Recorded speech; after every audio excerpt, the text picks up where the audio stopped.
Hello guys, আজকে একটা নতুন ভিডিও নিয়ে চলে এসেছি। সেটা হচ্ছে কাঁচকলার কোপ্তা কারি। আমি এই বাড়িতে বিয়ে হয়ে আসার পর থেকে এটা আমার সেকেন্ড টাইম করা, তো সেই জন্য ভাবলাম তোমাদের সাথে শেয়ার করে নিই জিনিসটা।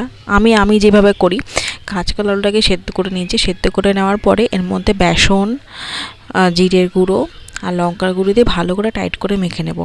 আমি আগে শুধু শুনে গেছি যে করতে হবে, কিন্তু সাহস পাইনি করার, যে কীরকম হবে না হবে, বাড়িতে খাবে না খাবে। কিন্তু একদিন করে ট্রাই করে দেখলাম, বাড়িতে না সবাই খুব ভালো খেলো।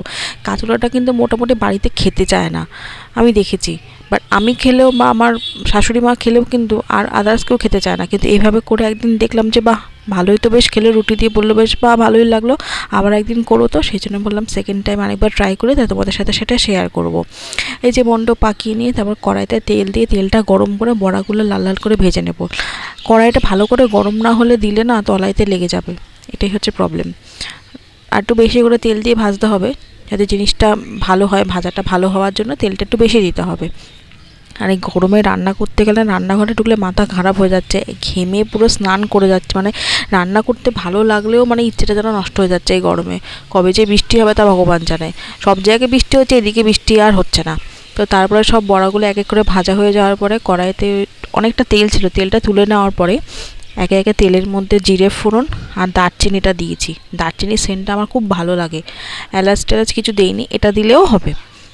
তো এবারে আমি যে পেস্টটা করে রেখেছিলাম, এর মধ্যে টক দই, কাঁচা লঙ্কা আর আদা আছে, আর টমেটো আছে। এই পেস্টটা আমি দিয়ে দেবো কড়াইতে। দিয়ে দেওয়ার পরে তারপরে একে একে সামান্য চিনি দিয়ে দিলাম, হলুদ গুঁড়ো আর কালারিং লঙ্কার গুঁড়ো দিয়ে ভালো করে জিনিসটাকে কষিয়ে নেব, যাতে কালারটা হওয়ার জন্য, ঝালের নয়। ঝাল ঝাল ভালো লাগে, ঝাল ঝাল মিষ্টি মিষ্টি ভালো লাগে। কষিয়ে নেওয়ার পরে কড়াইতে জল দিলাম। জল দিয়ে এবার বড়াগুলোকে, ঝোলটা যখন ফুটে উঠবে তখন বড়াগুলোকে দিয়ে দেবো। বড়াগুলোকে দিয়ে দেওয়ার পরে বড়াগুলো সামান্য, জাস্ট বেশি জল না, সামান্য জল দিয়ে মানে বড়াতে এমনি ঝোল টেনে নেবে। তারপর নামানোর সময় একটু সামান্য চিনি আর ওপর থেকে একটু ঘি ছড়িয়ে দিতে হবে। মানে ঘি ছড়িয়ে দেওয়ার পরে ভাজা মশলা হলে তো কোনো কথা নেই, আমার কাছে ভাজা মশলা ছিল না বলে আমি দিতে পারিনি। এইভাবে গাইস করে দেখো, এত ভালো লাগবে না খেতে। সিম্পল কিচ্ছু না, সামান্য কিছু মশলা দিয়ে ঘরোয়া। তো তোমরা কেমন হলো তোমরা জানিও, আর তোমরা কীভাবে করো সেটাও জানিও।